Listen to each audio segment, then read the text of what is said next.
Welcome to Travel with Sean. I'm Sean. Today we are in Venice, Italy.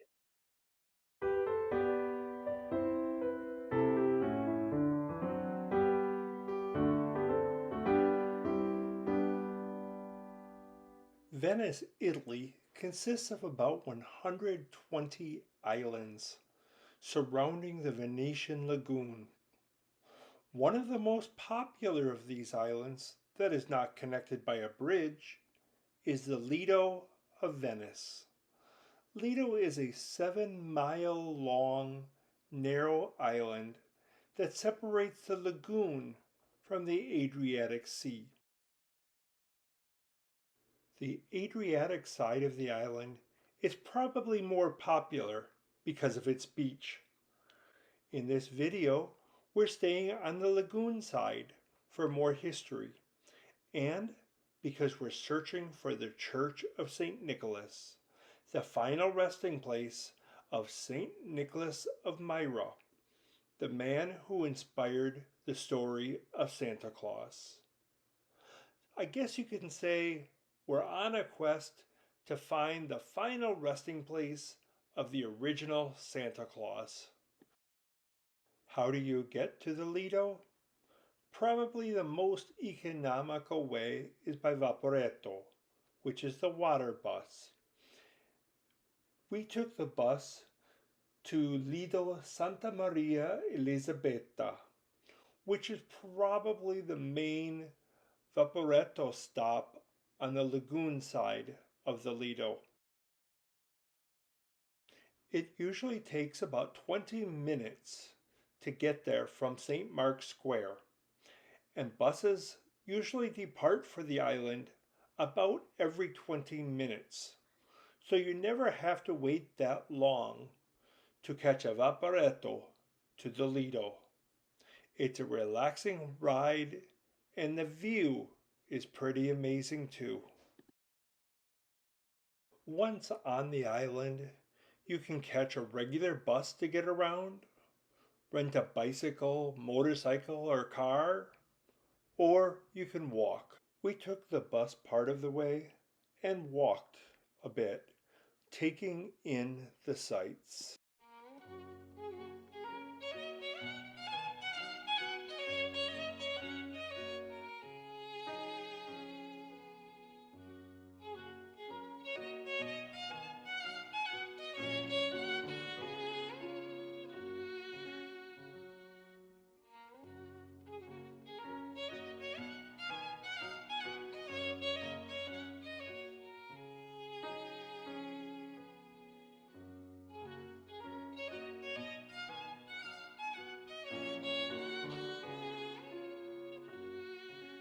The first thing we came across on our walk was a gas station for boats.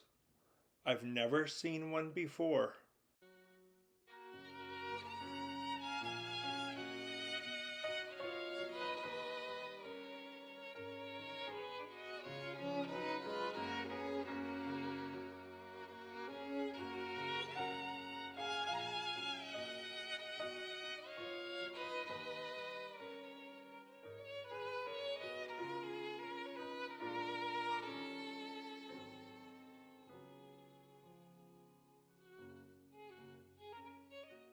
Now we're in the San Nicolo borough on the northern part of the Lido of Venice. And this here was part of a 12th century fort. This gate was the entrance to the fort. Up until the 15th or 16th century, this fort extended all the way to the northern tip of the island. They even had pontoons in the Venice Bay for artillery in the 17th, 18th, and 19th centuries. In the early 1900s, they built an airfield nearby to assist in Italy's military operations during World War I. Not far from that fort, we see a tower that was used for directing artillery fire along the coast to help defend the island during times of war. This is the ancient Jewish cemetery in the community of San Nicolo. It was actively used from 1386 until sometime in the 17th century. And in the 19th century, the cemetery became a possession of the Kingdom of Italy, and some of its land was repurposed for beautification projects on the island. Now we're at the Church of St. Nicholas on Lido Island. The church is named after St. Nicholas of Myra, who was the Bishop of Myra, who was one of the members of the Council of Nicaea that put together the Nicene Creed recited by Christians. But also, this St. Nicholas that this church is named after is the person that Santa Claus was modeled after. The church was built in the medieval period originally, burned down and rebuilt in the 1600s, early to mid 1600s. It was either the late 1300s or early 1400s that the Pope gifted this church with the remains of St. Nicholas. So St. Nicholas of Myra, the original Santa Claus, has it. This is his final resting place. Church of San Nicolo on Lido Island. This church and its monastery have been an important part of the island since its inception. You see, life in Venice is on the water, both literally and figuratively, and in the Catholic tradition, St. Nicholas is the patron saint of mariners, sailors. As early as 1100, he was named protector of the Venetian fleet and of the soldiers heading towards the Holy Land as part of the Crusades. The church and monastery gave their name to the northernmost 3-mile segment of Lido. Today, the monastery houses the global campus of human rights. You see, I'm walking down this corridor looking for the entrance. The front door was locked.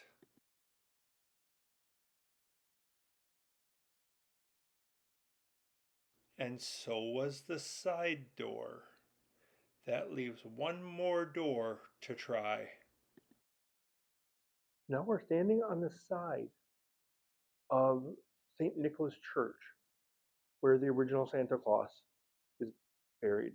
But this church, current church, was built in the 17th century, in the 1600s.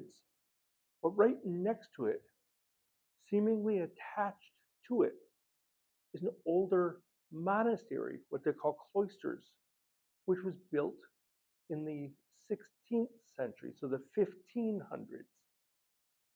Inside of the cloisters is access or the remains of the original church of St. Nicholas, built in the late 2nd century. Now, let's go inside and take a look. Here we have the cloisters and central courtyard of the monastery, which was established in the 11th century. This is where the troops gathered before their departure for the Holy Land in the Fourth Crusade in 1202. The monastery was rebuilt in about 1500. The plaque on the wall says that inside this room is a southern wall and part of the mosaic floor from the original 2nd century church. Although the floor has been preserved, it's not 100% intact. This drawing shows the layout of the mosaic design on the floor. The plaque on the outside of the room referenced Byzantine art. If that's the case, then the flooring was laid no earlier than the 4th century. The room is usually locked and sealed off from the public to protect the ancient ruins. This must have been a symbol of the Justinian family, because next to it we find the tombstone for Leonardo Justinian, who died in 1446. He was a nobleman who was deeply involved in the government of Venice and the administration of the Church of St. Nicholas.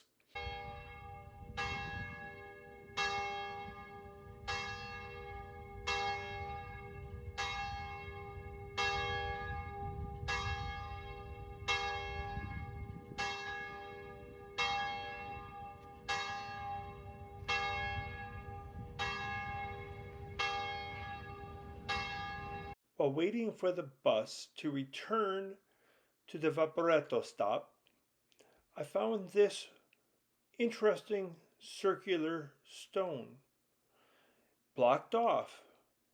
They didn't have a sign, but I thought it looked like a very interesting design and must be important to be blocked off.